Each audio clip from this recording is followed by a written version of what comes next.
qué cosa va a sufrir Isabia Josefinita, per no termo farastia.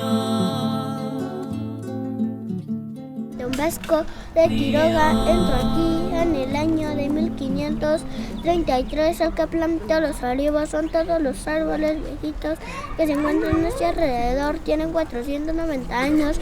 Cuando Don Vasco de Quiroga entró aquí, intentó representar el huerto de los olivos, trayendo 33 olivos, cada uno por vidillo de Cristo. Toda la piedra que ve sobre el camino es piedra laja extraída de las Yacatas, unas pirámides que se encuentran sobre ahí enfrente. Yacatas significan amontonamiento de piedra. Allá fue donde se habitaron unos de los dos principales reyes, Cuerrecanzón y Retenganzuán. Allá en el fondo hay dos arcos. En el primero se celebró la primera misa por el Vasco de Quiroga en el año 1535. Ese templo de Vipajes de San Francisco de Asís, donde trae una calaverita y una cruz. Esos dos símbolos representan la muerte y resurrección de mi Señor Jesucristo allí mismo. Don Vasco, pues nacido en la villa de Madrigal, en España, que tuvo la oportunidad de estudiar la universidad, Derecho Canónico. Él, como funcionario de la corona, pues también viajó mucho por los territorios españoles. Pues estuvo en Granada, estuvo en África, Sevilla, y toda esa experiencia que acumuló, pues dieron como resultado que la reina lo nombrara miembro de la segunda audiencia. Pues para fortuna de la Nueva España llega el oidor Quiroga. Vasco de Quiroga pues llega aquí a la Nueva España en 1531, en los albores del año, 9 de enero. Y formó parte de ese grupo de magistrados que no se parecieron nada a los primeros que llegaron. Él ya tenía una fundación en México, creada hacia el año de 1532 más o menos, que es un pueblo hospital. Él en 1533 lo nombran visitador de la provincia. Dicen, pues, Michoacán está hecho un desastre, o sea, no hay población fija, ni siquiera eso. Él en los escritos que enviaba a la corona mencionaba, dice, es que los indígenas están vagando, o sea, hay mujeres, niños, ancianos vagando por las calles, que comen las obras de lo que dejan, algo menciona así, lo que dejan los puercos. Dice, ¿cómo ayudar a esta población que quedó desprotegida por la guerra que hubo en Tenochtitlan? Él no se quedaba quieto solo con su trabajo de magistrado como la segunda audiencia. Él hizo algo de manera personal. Él quiso ayudar de manera personal. Primeramente, logró poblar la ciudad mediante el esfuerzo de decirles, vamos a organizarnos, vamos a tener una buena política, una buena educación y trabajo. Esas fueron las tres vertientes que Don Vasco, yo creo que insistió mucho con los pobladores para poder refundar nuevamente la ciudad como ciudad española. Cambia la sede episcopal a Pátzcuaro porque era precisamente el lugar de culto y donde vivían los indígenas propiamente. Era un barrio de Tzintzuntzan. Y aquí en Pátzcuaro tenemos un hospital, tenemos un colegio, el Colegio de San Nicolás, que era para formación de clérigos. No había clérigos. ¿Cómo él iba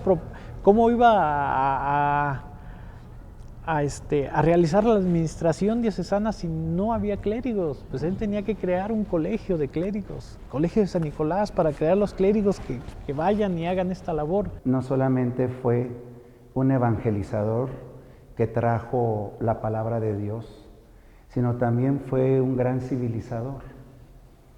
Siempre buscó la evangelización que nosotros llamamos integral.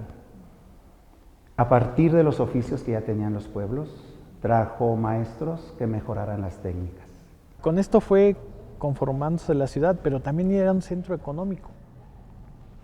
Él lo dijo en las reglas y ordenanzas para los pueblos y hospitales. Menciona dos palabras claves. Tiene que ser rompiendo la tierra y en la educación. ¿cómo vamos a sobrevivir si no podemos producir nuestros propios alimentos? Entonces, desde niños tenemos que enseñarnos a cultivar la tierra y a producir nuestros propios alimentos. Y la otra, tengo que tener educación, pues para progresar. Eso era lo que se hacía en los hospitales. Él les decía, tienen que tener un oficio. Tú tienes que aprender a hacer, no sé, muebles, tú enséñate a hacer otra cosa, herrería, lo que sea, pero tienes que hacerlo. ¿Por qué? Porque es la única manera.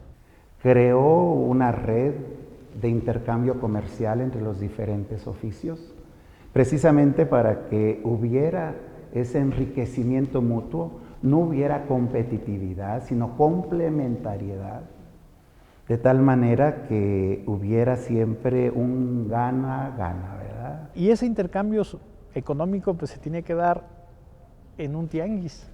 La gran plaza grande, la Plaza Vasco de Quiroga, actualmente se creó para eso. Él creó esa traza para eso, una gran plaza para el comercio. ¿Por qué? Porque es un punto donde se genera economía, pero también donde se genera contacto social. No se pierde ese entretejido social. Si vienes de los diferentes pueblos a comerciar aquí, hay ese tejido tanto económico y social. Esa era la idea de don Vasco. Proveyó económicamente, socialmente, también a partir de los pueblos hospitales y de los hospitales de la Limpia Concepción, que eran centros de promoción que debería de haber en cada parroquia para acoger al enfermo, al peregrino, al huérfano, donde se educaba, se alimentaba. Entonces, pues todo eso marcó, es decir, era alguien que venía a satisfacer y dar una palabra a nuestras necesidades. Aquí en la ciudad también fundó un hospital, en este caso llamado de Santa Marta. Y en este hospital pues funcionaba igual que el de Santa Fe de La Laguna y el de Santa Fe de México. Un lugar pues para albergar, curar el alma, curar el cuerpo. También era una persona que sabía recibir la enseñanza de otros. Él no cambió la forma de hacer o de construir cosas aquí en Michoacán o en Pátzcuaro. Se apoyó mucho de las técnicas indígenas. Él lo único que hacía era mejorar esas técnicas. Don Vasco de Quiroga, cuando llegó aquí y vio los diseños de Maque, quiso enriquecer esa técnica aplicando la laminilla de oro. Sí, porque aquí no se aplicaba la laminilla de oro. Más o menos este trabajo de aplicar la laminilla de oro se cree que se trajo de Toledo, sí, del damasquinado. Entonces, aunque allá se hace sobre metal, aquí sobre madera, pero más o menos va agarrando ese estilo y ese diseño. Y en 1540 manda a hacer esta preciosa imagen en la técnica de pasta de caña, que era una técnica que utilizaban los pueblos nativos para hacer sus deidades. Muy observador, apreció el arte michoacano.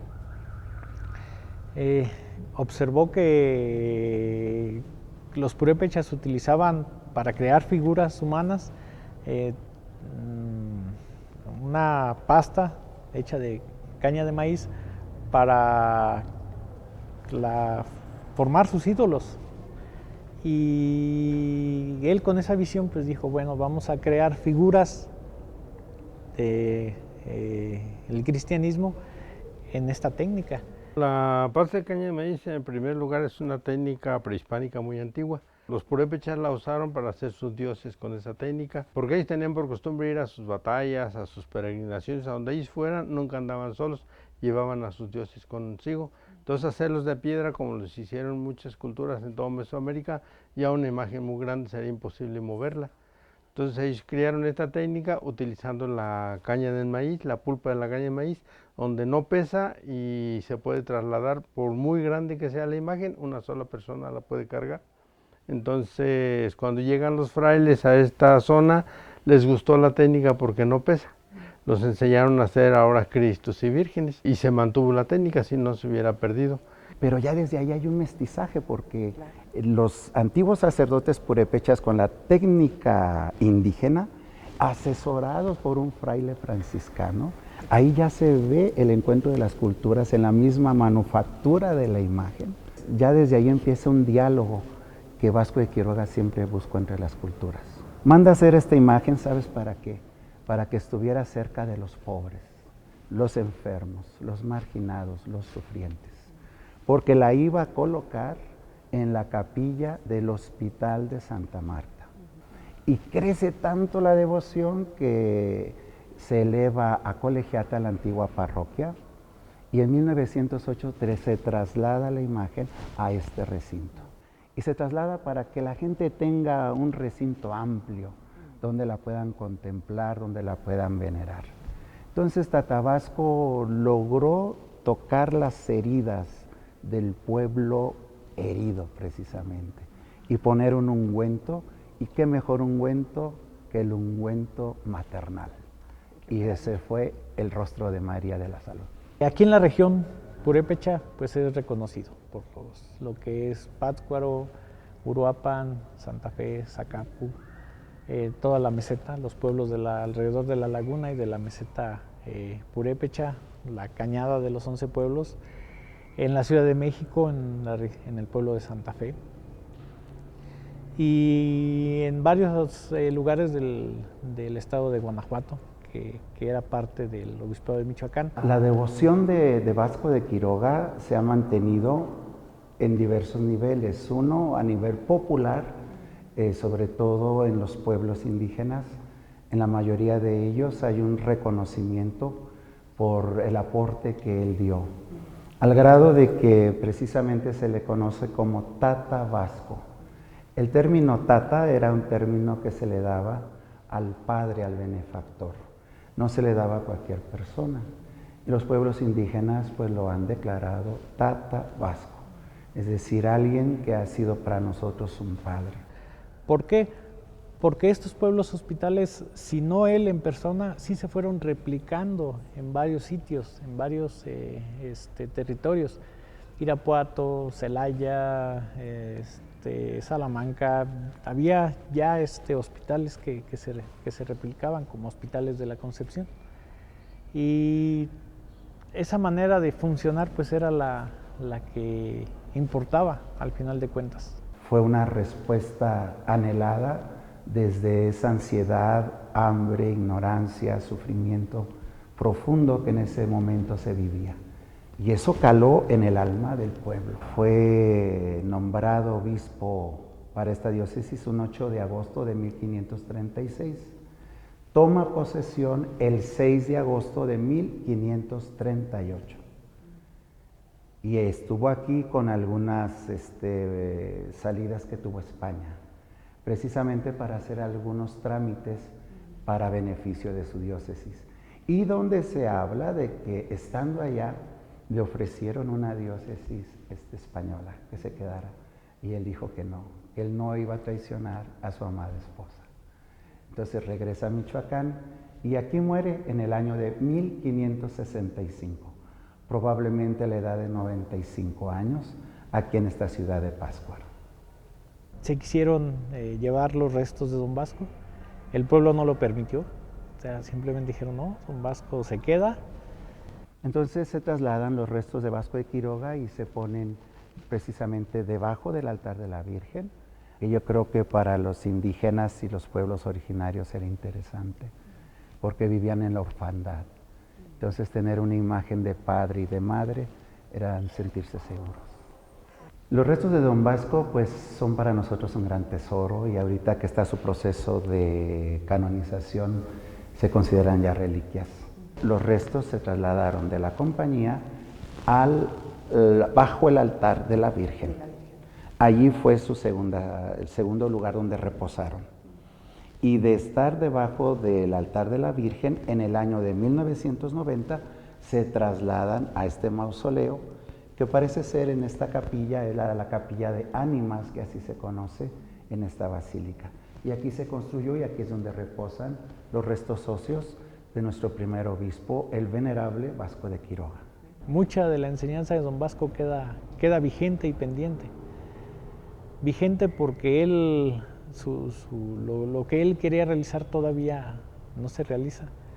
Y vigente también porque esas enseñanzas, si las aplicáramos, yo creo que nos ayudarían muchísimo. No fue un pensamiento para solamente una época, sino para la historia. Vasco de Quiroga sigue vivo en la memoria de los pueblos porque cuando hay un alma grande, marca profundamente el alma de los demás.